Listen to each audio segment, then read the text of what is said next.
পাইলাম না, সেই পাইলাম না, এরকম আছে না নাই? আল্লাহর বিরুদ্ধে অভিযোগ। বিশ্বনবী বলেন, তোমার চেয়ে যে খারাপ অবস্থানে আছে তার দিকে তাকাও, অভিযোগ কমে যাবে। উনজুরু ইলা মান হুয়া আসফালা মিনকা, তোমার চেয়ে যে খারাপ অবস্থায় আছে একটু তাকাও না, একটু তাকাও, তোমার চারিপাশেই আছে। যে মুহূর্তে আমরা কথা শুনছি এই মুহূর্তে অনেকে হাসপাতালের বেডে শুয়ে শুয়ে চিৎকার করছে, মৃত্যুর প্রহর গুনছে। ক্যান্সার, দুরারোগ্য ব্যাধি, যার নাই কোনো অ্যান্সার। আমার বাড়ি নাই, আমি বাড়ি চাই, গাড়ি চাই, আরো টাকা চাই, আরো পয়সা চাই, আরো খ্যাতি চাই, আরো অনেক কিছু চাই। ক্যান্সারে আক্রান্ত রোগীটা কিচ্ছু চায় না, খালি বাঁচতে চায়। ওর বাঁচার বড় শখ, এই সুন্দর মায়ার পৃথিবী ছেড়ে ওর চলে যেতে মনে চায় না, ও শুধু বাঁচতে চায়। কিন্তু আমাদের এটা লাগবে, ওইটা লাগবে, ওইটা লাগবে। এই জন্য ক্যান্সারে যারা আক্রান্ত একটু তাকান না, হাত নাই পা নাই, একটু তাকান কিভাবে তারা লাইফ লিড করে। শেখ সাদি বালাগাল উলা বিকামালিহি একটা কবিতা লিখে বিখ্যাত হয়েছেন। পার্সিয়ান পয়েট, ইরানি কবি। ওনার আর্থিক দৈন্যতা যাচ্ছিল, কিছুদিন ধরে ওনার আর্থিক কিছু সমস্যা, টাকা পয়সা নাই, ফলে ওনার জোকা ছিঁড়ে গিয়েছে, পায়ে জুতা নাই, খালি পায়ে হাঁটে। আর মনে বড় আফসোস, মনে বড় দুঃখ, আমি এত বড় কবি, আমার পায়ে জুতা নাই, আমার পায়ে কি নাই, জুতা না। তো একবার ঘর থেকে বের হয়ে দেখে একটা লোক ভিক্ষা করে খাচ্ছে, ওর দুইটা পাই নাই। শেখ সাদির কি নাই? জুতো নাই। ভিক্ষুকের কি নাই? পা নাই। ভিক্ষুকের দশা দেখে সেজদায় পড়ে গিয়েছে, সেজদায় লুটিয়ে পড়ে আল্লাহর বলে, আল্লাহ শুকুর, আলহামদুলিল্লাহ, বেশ ভালো আছি। এজন্য উনজুর ইলা মান হুয়া আসফালা মিনকা, তোমার চেয়ে যে খারাপ অবস্থানে আছে তার দিকে তাকাও।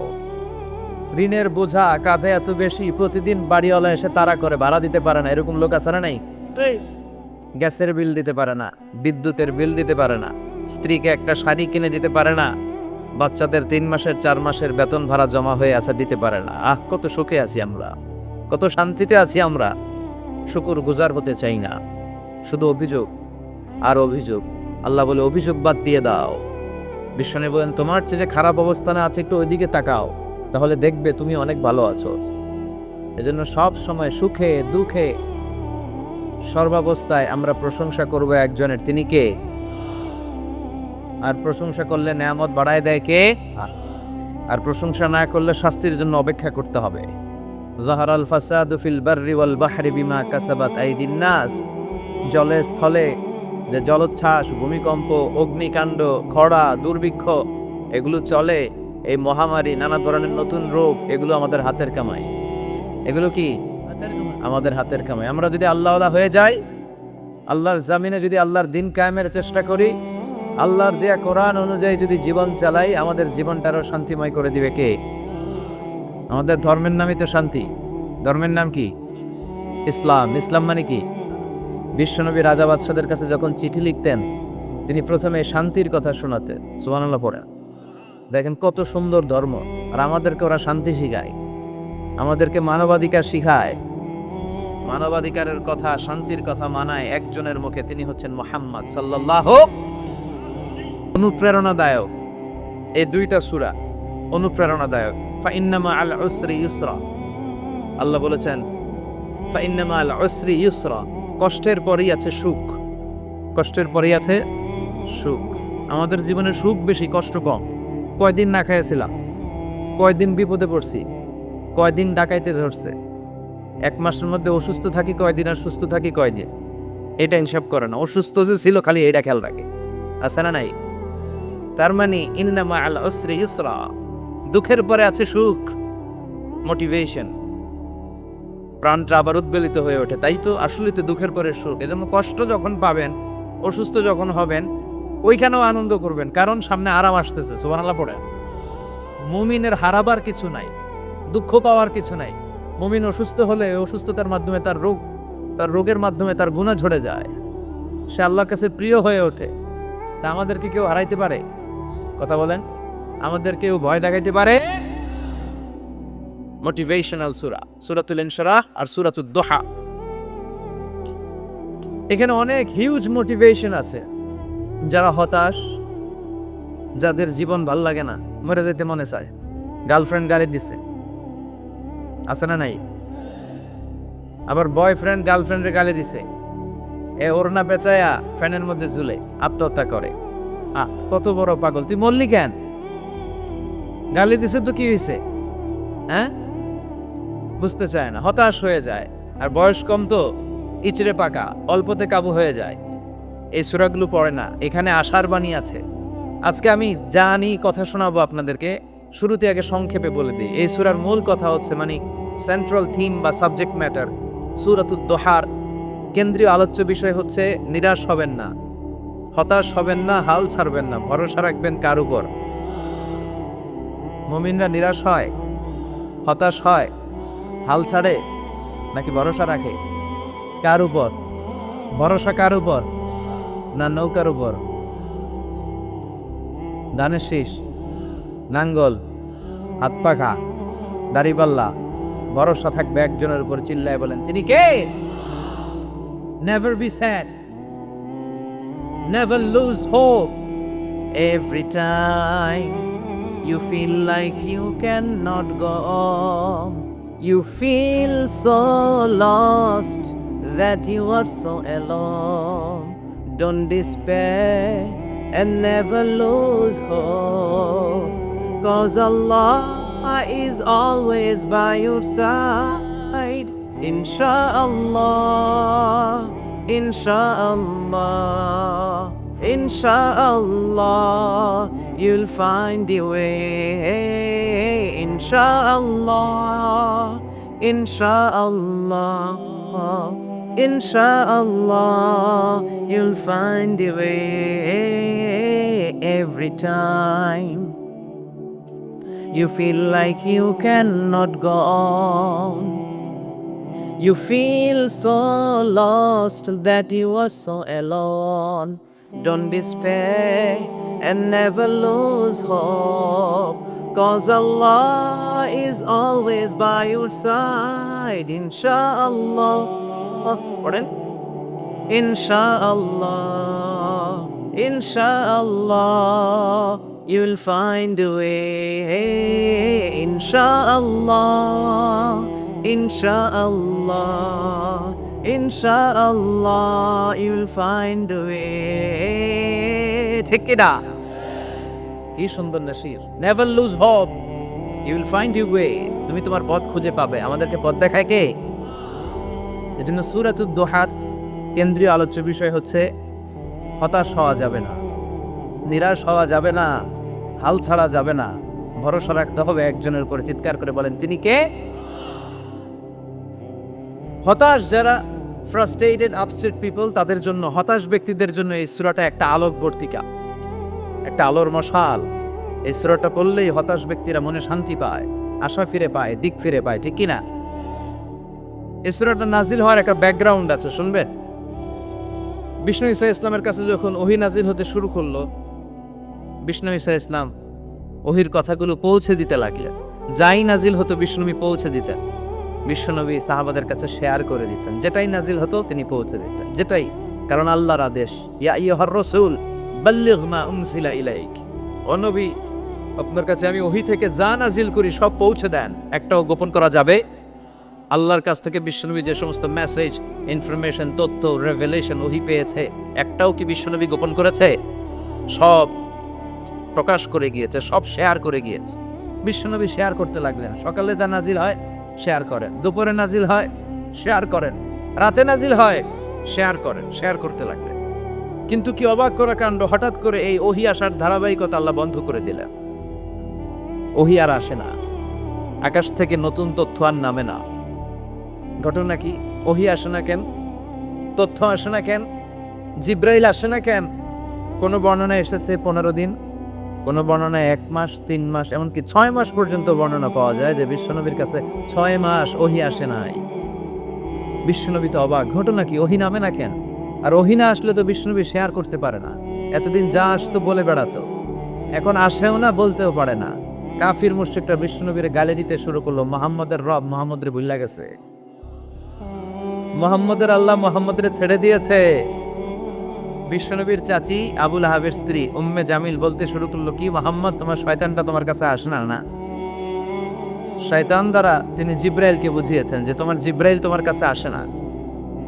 এভাবে সবাই গালমন্দ করতে শুরু করলো যে মোহাম্মদের আল্লাহ মোহাম্মদকে ভুলে গিয়েছে। বিষ্ণু ঈসা ইসলাম নিজেও হতাশ হয়ে গেলেন, কি রে ওহি আসে না কেন, আমার কোনো ভুল হচ্ছে না তো, আমার কোনো অপরাধ হয়ে গেল না তো, আল্লাহ কি আমার উপর অসন্তুষ্ট হয়েছেন, আল্লাহ কি আসলেই আমারে ভুলে গেছেন, আল্লাহ কি আমাকে ত্যাগ করেছেন, তিনি কি আমার উপর রেগে আছেন? আমরাও মাঝে মাঝে এরকম হতাশ হয়ে পড়ি। এরকম হতাশ লোক আছে না নাই? কিরে আমার দোয়া কবুল হয় না কেন, আল্লাহ আমার ডাকে সাড়া দেয় না কেন, আমার জীবনে এত দুঃখ কেন, আমার জীবনে তো ভালো কিছু হয় না, খালি সব কষ্ট আমার কেন? এরকম আছে না নাই? এরকম হতাশদের জন্য এই সূরাটা একটা আলোকবর্তিকা, মোটিভেশনাল সূরা। আলহামদুলিল্লাহ পড়ে বিশ্বনবীকে আল্লাহ আশ্বস্ত করলেন, আর এই সূরাটা নাজিল করলেন, আর বললেন ওয়াদ-দুহা, ওয়াদ-দুহা, দুহা মানে আলো, দুহা মানে আলো, প্রভাতের সূর্য কিরণের শপথ। Look up the sunlight, it's a very beautiful day out there. অনবী হতাশ হবেন না, বেরোন, সকালের সূর্যটা কত সুন্দর, কি ঝলঝলে পৃথিবী, ফকফকে আর তকতকে, দেখলেই মনটা ভরে যায়, ঠিক কি না? দোহা, দোহা মানে আলো, আশার আলো, সম্ভাবনার আলো। আমাদের জীবনে আলোর দরকার আছে না নাই? আলো না থাকলে আমরা বাঁচতে পারবো? আলো লাগে বড় ভালো। এই আজকে আলো না থাকলে আমার দেখা যেত। এজন্য কোরআনকে আল্লাহ আলো বলেছেন। কোরআনকে কি বলেছে? কিতাবুন আনসালনাহু ইলাইকা লিতুখরিজান নাসা মিনাল যুলুমাতি ইলাল নূর। Muhammad, I've revealed this holy Quran unto you to lead the mankind out of darkness into the light. অন্ধকার থেকে লাইট, লাইট মানে কি? আলো, আলোর দিকে নেওয়ার জন্য এই কোরআন পাঠিয়েছি। আবার বিশ্বনবীকেও আল্লাহ নূর, নূরের সাথে তুলনা করেছেন। আবার বিশ্বনবী আল্লাহর কাছে নূর চাইতেন, বলতেন আল্লাহ আমার ডানে আলো দাও, আমার বায়ে আলো দাও, আমার সামনে আলো দাও, পিছনে আলো দাও, উপরে আলো দাও, নিচে আলো দাও, আমার দেহে আলো দাও, আমার মাংসপেশির ভিতরে আলো দাও, আমার হাড্ডির ভিতরে আলো দাও, আমার জন্য তুমি আলো দাও। পড়েন আমিন। এজন্য আলো ছাড়া বেঁচে থাকা অসম্ভব। আল্লাহ তাআলা আলোর নামে সূরা দিলেন, সূরাতুদ দুহা, প্রভাতের আলো, প্রভাতের সূর্য কিরণের শপথ, আলোর শপথ। সুবহানাল্লাহ পড়েন। এরপর আল্লাহ বললেন ওয়াল্লাইলি ইযা সাজা, আলোর শপথ, সকালবেলার সূর্য কিরণের শপথ। দ্বিতীয় আয়াতে আল্লাহ বললেন রাত্রিবেলার শপথ, যখন রাত্রিটা নিঝুম হয় নিস্তব্ধ, নিঝুম আর নিস্তব্ধ রাতের শপথ। তাহলে আল্লাহ আলোরও কসম কাটলেন, তারপরে অন্ধকারেরও কসম কাটলেন, ঠিক কিনা? আলো দ্বারা মূলত আল্লাহ তাআলা ওহির আগমনকে বুঝিয়েছে, আর অন্ধকার দ্বারা আল্লাহ তাআলা ওহির অনুপস্থিতি বুঝিয়েছে। এটা দিয়ে আল্লাহ বুঝাতে চাইলেন, ও নবী, কাফির মুশরিকরা আপনারা গালি দেয়, ওরা বলে যে আমি আপনার ভুলে গেছি, আমি আপনারে ত্যাগ করেছি, আমি আপনার প্রতি অসন্তুষ্ট। না না, আমি ইচ্ছা করে ওহি পাঠাই না, কারণ সব সময় আলো থাকলে ভালো লাগে না, কিছু সময় অন্ধকারের দরকার আছে না নাই? বুঝে শুনে উত্তর দিয়ে। 24 ঘন্টা আলো, 365 দিন খালি আলো আলো আরো আলো। যদি সূর্যের আলো সব সময় থাকে 365 দিন, ভাল লাগবে? রাতে ঘুমাবেন কেমন? আবার সব সময় ঘুটঘুটে অন্ধকার, আলো নাই, ভাল লাগে? ক্ষেত খামারে চাষ করা লাগবে না, বাজারে যাওয়া লাগবে না। তার মানে আলোরও দরকার আছে, অন্ধকারেরও দরকার আছে। এটা দিয়ে আল্লাহ বুঝাতে চাইলেন, নবী, ওহি নাজিল করার জন্য দরকার আছে, মাঝে মাঝে ওহি বন্ধ রাখে আপনার বিশ্রাম দেওয়ারও দরকার আছে। চিৎকার করে বলেন আল্লাহু আকবার। এজন্য আল্লাহ বললেন ওয়াদ-দুহা ওয়াল-লাইলি ইযা সাজা মা ওয়াদ্দা'আকা রাব্বুকা ওয়া মা ক্বালা ওয়ালাল আখিরাতু খায়রুল লাকা মিনাল উলা। সুবহানাল্লাহ পড়ে। ও নবী, প্রভাতের সূর্য কিরণের শপথ, নিঝুম নিস্তব্ধ রাত্রিবেলার শপথ, আলো আর অন্ধকারের শপথ করে আমি বললাম, আপনার প্রভু আপনারে ভুলে যায় নাই, আপনার উপর অসন্তুষ্ট হয় নাই। আমি আল্লাহ ইচ্ছা করে ওহি বন্ধ রেখেছি, কারণ ওহির একটা পাওয়ার আছে। বারবার ওহি রিসিভ করলে আপনার স্নায়ু এটা সহ্য করতে পারবে না, আপনার দেহ এটারে বরদাস্ত করতে পারবে না। নবী, আমি আপনার প্রতি এত রহম দিল, এত ভালোবাসি, বারবার ওহি নিতে নিতে আপনার যে কষ্ট হয়, এই কষ্টটা আমার আল্লাহর সহ্য হয় না। এজন্য আমি আল্লাহ ইচ্ছা করে কিছুদিন ওহি বন্ধ রাখছি। সুবহানাল্লাহ পড়ে। তার মানে এই নয় যে আমি আপনারে ভুলে গিয়েছি, আমি আপনারে ছেড়ে দিয়েছি। আরে নবী, আমি তো আমার নামের সাথে আপনার নামকে জুড়ে দিয়েছি। লা ইলাহা ইল্লাল্লাহ মুহাম্মাদুর, যেখানে আমার আল্লাহর নাম সেখানেই বিশ্ব নবীর নাম আছে না নাই? আজান যখন দেয় আল্লাহু আকবারের পরে বিশ্বনবীর নাম আছে না নাই, একামতে আছে না নাই, আবার আল্লাহর জন্য যখন সালাত আদায় করি শেষ বৈঠকে বিশ্বনবীর উপর দুরূদ আছে না নাই। এই রাফা'না লাকা যিকরাক, ও নবী আপনার নামকে আমি অনেক উপরে তুলে ধরেছি, আমার নাম যেখানে আপনার নাম ওইখানে, গোটা বিশ্বব্যাপী আপনার নাম ছড়ায় যাবে। ওরা আপনারে গালি দেয় কবি বলে, ওরা গালি দেয় গণক বলে, ওরা বলে আপনি আফতার লেস কাটা, আসলে যারা আপনারে গালি দেয় ওরাই লেস কাটা। ওরা আপনারে বলে আপনি নির্বংশ, আপনার ছেলেগুলো বেঁচে নাই, মেয়ে বেঁচে আছে, আপনার নাম নেয়ার কেউ থাকবে না। ওই আবু জাহেল, উতবা, সাইবা ওদের নাম নেয়ার কেউ থাকবে না। আপনি লেস কাটা নন, আপনি নির্বংশ নন। ইন্না শানিয়াকা, চিল্লায় বলেন ইন্না শানিয়াকা। যারা আপনারা গালি দেয়, যারা আপনারা নিয়ে কটু কথা বলে ওরাই লেস কাটা, ওরাই নির্বংশ, ওদের বংশকে আমি আল্লাহই নির্বংশ করে ছাড়ি। চিল্লায় বলেন ঠিক কিনা? ও নবী, মা ওয়াদ্দাআকা রাব্বুকা ওয়া মা ক্বালা, আপনার রব আপনারে পরিত্যাগ করে নাই, আপনারে ভুলে যায় নাই, আপনারে ছেড়ে দেয় নাই। আপনার রব ইচ্ছা করেই ওহী নাজিল বন্ধ করে রেখেছে। আমি ইচ্ছা করেই আপনারে প্রেসার দিতে চাই নাই গো নবী, কারণ ওহী রিসিভ করা অনেক কঠিন, এটা আস্তে আস্তে আপনি অভ্যস্ত হবেন। সুবহানাল্লাহ পড়ে। ওহীর একটা পাওয়ার আছে না নাই? আমরা তো কি মজায় মজায় কোরআন পাইছি, এই যে কি সুন্দর কোরআন নিয়ে বসি পড়ি তাফসীর করি, কি মজার কোরআন। এই কোরআনটা রিসিভ করতে যে বিশ্বনবীর কত কষ্ট হয়েছে। এই কোরআনকে আল্লাহ বলেছেন এটা কাউলান সাকিলা, very heavy and weighty word, এটা অনেক ওজনওয়ালা কথা। ইন্না সানুলকি আলাইকা কাউলান, এটার অনেক ওজন। এই কোরআনটা যদি পাহাড়ের উপরে নাজিল করা হতো, পাহাড়গুলো দুমড়ে মুচড়ে ভেঙে টুকরো টুকরো হয়ে খান খান হয়ে যেত, ঠিক কি না? এত কঠিন বাণী এটা। ও নবী, আমি আলোর সাথে ওহীর মিল ঘটিয়েছি, আলো দিয়ে ওহীকে বুঝিয়েছি। সূর্যের যেমনি কিরণ আছে, তেজ আছে, এই ওহীরও একটা তেজ আছে। এই তেজ, এই কিরণ আপনি সব সময় সহ্য করতে পারবেন না। এজন্য আমি ইচ্ছা করে কিছুদিন ওহী নাজিল করা বন্ধ করে রেখেছি। সুবহানাল্লাহ পড়ে। ইচ্ছে করে আমি নাজিল করি নাই, সব সময় নাজিল হলে আপনার ভালো লাগতো না। বুখারীর বর্ণনা, আমায় এসে বলতেন শীতের রাতে, কনকনে মাঘ মাসের শীতের রাতে যখন বিশ্বনবীর উপর কোরআনের আয়াত নাজিল হতো, বিশ্বনবী ঘেমে ঘেমে একাকার হয়ে যেতে। হাত্তা লা ইয়াতাফাসসাদু জাবিনুহু আরাফান, বিশ্বনবীর দাড়ি আর থুতনি বেয়ে ঝরঝর করে পানি পড়তো। আমরা কম্বল গায়ে দিয়ে থাকি আর বিশ্বনবী ঘামে। সুবহানাল্লাহ কইবেন না? এটা কওলান সাকিলা, অনেক ওজনওয়ালা কথা। আবার বিশ্বনবী যখন উটের উপরে বসে থাকা অবস্থায় কোরআনের আয়াত নাজিল হতো, উটের বুকটা মুহূর্তের মধ্যে বালুর মধ্যে জমিনের মধ্যে লেগে যেত। ঘোড়ায় চড়া অবস্থায় বিশ্বনবীর কাছে যখন কোরআন নাজিল হতো, ঘোড়ার পা গুলো মরুভূমির বালুতে দেবে যেত। মাঝে মাঝে বিশ্বনবী সাহাবাদের রানের উপরে, পায়ের উপরে মাথা দিয়ে শুয়ে পড়তেন, ক্লান্ত শ্রান্ত। যায়েদ বিন হারেসা, বিশ্বনবীর পালক পুত্র, তার পায়ের উপরে মাথা রেখে বিশ্বনবী একবার কথা বলতে বলতে ঘুমিয়ে পড়লেন। ঘন্টাখানিক ঘুমালেন। যায়েদ বিন হারেসা বলে, আমার কাছে তেমন কোনো কষ্টই হচ্ছে না, বিশ্বনবীর মাথাটা খুব বেশি ওজন মনে হচ্ছে না। ঘন্টাখানিক পর বিশ্বনবীর চোখ খুললেন, আর খোলা মাত্রই ওনার উপর ওহী কোরআনের আয়াত নাজিল করতে শুরু করলো। কে? যায়েদ বিন হারেসা বলে, যখনই কোরআনের আয়াত নাজিল হতে শুরু করলো, আমার মনে হচ্ছে বিশ্বনবীর মাথাটা 50-60 কেজি ওজন বেড়ে গিয়েছে। বিশ্বনবীর মাথার ওজনে আমার পায়ের রান ফেটে যাবে, আমার পায়ের হাড্ডি ফেটে যাবে, আমার পাটা ভেঙে খান খান হয়ে যাবে মনে হচ্ছিল। তার মানে কোরআনের আয়াত যখন নাজিল হয়, বিশ্বনবীর উপর একটা প্রেশার আছে না নাই? এজন্য আল্লাহ বললেন, নবী আমি আপনার ভুলে যাই নাই। কাফেররা যেমনি আপনারে গালি দেয় যে আমি আপনারে ভুলে গিয়েছি, আপনার উপর আমি অসন্তুষ্ট, নেভার, অসম্ভব। আমি আপনার উপর কখনো অসন্তুষ্ট নই, বরং আমি ইচ্ছা করি আপনার উপর থেকে প্রেশার কমিয়ে দেওয়ার জন্য কয়েকদিন ইচ্ছা করে আপনার ছুটিতে রাখছি। সুবহানাল্লাহ পড়েন, যাতে করে আবার এনার্জি গায়ে নেওয়ার পরে নতুন করে কোরআনের আয়াত রিসিভ করার জন্য আপনি সক্ষম হন। চিল্লায় পড়তে হবে আল্লাহু আকবার। এজন্য আল্লাহ বললেন, ওয়াদ-দুহা ওয়াল-লাইলি ইযা সাজা মা ওয়াদ্দা'কা রাব্বুকা ওয়া মা ক্বালা ওয়ালাল আখিরাতু খায়রুন লাকা মিনাল উলা।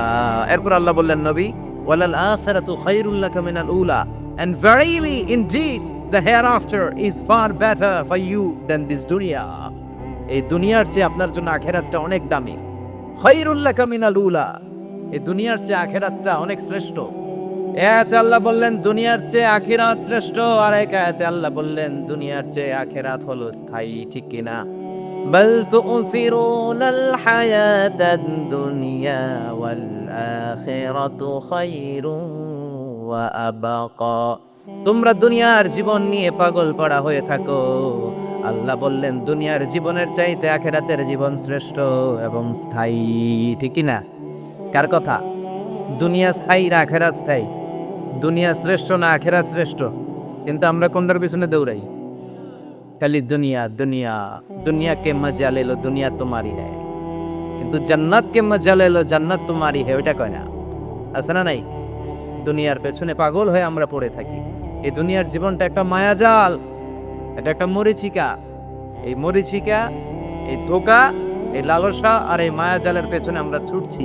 এই ছুটতে ছুটতে হুট করে একবার কবরের ভিতরে ঢুকতে হবে। কথা বলে, তখন আমাদের টনক নড়বে। এই জন্য দুনিয়া মুমিনদের জন্য শ্রেষ্ঠ আর স্থায়ী জায়গা না। মুমিনের আসল জায়গা হচ্ছে আখিরাত। মুমিনের শান্তি আর কল্যাণের জায়গা হচ্ছে আখিরাত। জান্নাত হচ্ছে মুমিনের শেষ ঠিকানা। চিৎকার করে বলেন ঠিক কিনা? সেটাই বিশ্বনবীরে বললেন, নবী কাফির মুশরিকদের কথা আপনি কান দিবেন না, ওদের কথায় হতাশ হবেন না, নিরাশ হবেন না, হাল ছাড়বেন না, ভরসা রাখবেন কার উপর? কারণ ওয়ালাল আখিরাতু খায়রুল লাকা মিনাল উলা, এই দুনিয়ার জীবন ক্ষণস্থায়ী জীবন, চিরকালীন জীবন হলো আখিরাত। নবীরে কিভাবে আশ্বাস দিতেছে দেখছেন? অ্যাসিউরেন্স করতেছে, কনফার্মেশন। এই সূরাটা যে শান্তির সূরা, মোটিভেশনের সূরা, অনুপ্রেরণার সূরা, ইন্সপাইরেশন যে জায়গায় প্রতিটা আয়াতে আপনি ইন্সপাইরেশন পাবেন, তো প্রতিটা আয়াতে আপনি উজ্জীবিত হবেন।